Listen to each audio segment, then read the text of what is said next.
is alarming.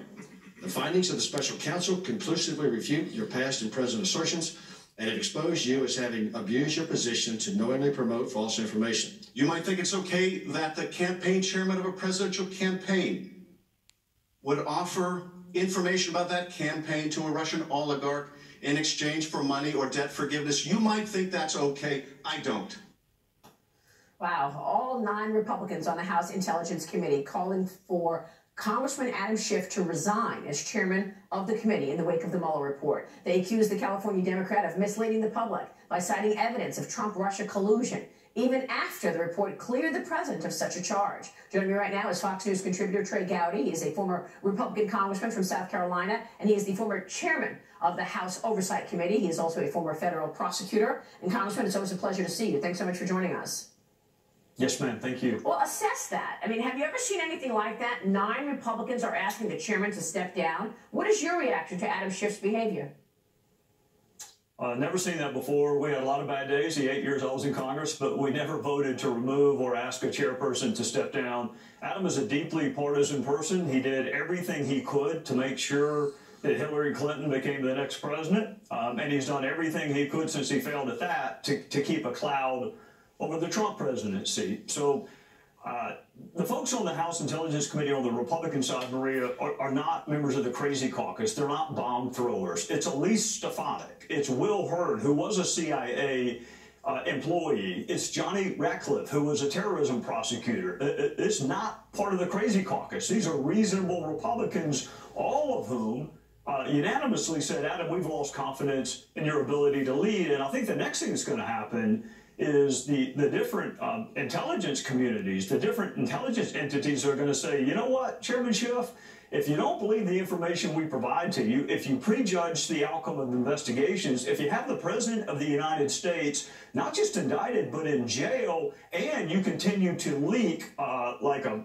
screen door on a submarine, we're going to quit giving you information. That's when Pelosi will replace Adam Schiff with someone like Jim Himes, who's every bit as progressive. He's just a lot smarter and a lot more reasonable. Well, you make a lot of good points, because here's a guy who's running around with his title and spewing out things that are actually coloring people's knowledge of what actually went down. You questioned John Brennan. The same story here. He's a former director of the CIA. So when you hear that title, you see that resume, you stop and you listen. And yet it was back in May of 2017 when you poked holes in his idea that the president had committed treason. He used that word on CNN many times. Here's that exchange between you and Brennan last year.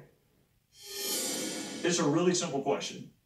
Did evidence exist of collusion, coordination, conspiracy between the Trump campaign and Russian state actors at the time you learned of 2016 efforts? I encountered and am aware of information and intelligence that revealed contacts and interactions between Russian officials and U.S. persons involved in the Trump campaign that I was concerned about because of known Russian efforts to suborn such individuals. And it raised questions in my mind, again, whether or not the Russians were able to gain the cooperation of those individuals. I don't know whether or not such collusion, that's your term, such collusion existed. I don't know. But I know that there was a sufficient basis of information and intelligence that required further investigation by the Bureau to determine whether or not U.S. persons were actively conspiring, colluding with Russian officials. Sufficient basis? And let me correct myself, that was 2 years ago. 2 years ago, you poked holes in this narrative. How did this happen, Congressman? So how do you launch a major investigation into a candidate who's running for president based on no predicate? Well, let me first note, Maria, that was a Republican asking a question about collusion, because you would never know that if you read the Washington Post and the New York Times. They wanted you to believe that Republicans didn't care about collusion. That was a Republican on national television asking about collusion. It began because of a guy named Peter Strzok with his historic animus towards Trump in July of 2016, launching a counterintelligence investigation into the Trump campaign. This is about 10 days before he talked about an insurance policy. It was after he said Clinton should win $100 million to nothing. It was after he said Trump would be destabilizing for our country. It was just before he said he had no interest in being part of the special counsel unless it led to impeachment. That's the guy who started the counterintelligence investigation into President Trump. But that's the same investigation that a lot of my Republican colleagues now want you to read the report. It was a flawed ab initio from its inception investigation, and now some of my Republican colleagues want you to read a report on a flawed ab initio investigation. Yeah, that's what I want to ask you next. Should the whole report be released? Don't answer yet. We'll take a short break. Trey Gowdy is with us this morning, and we'll be right back.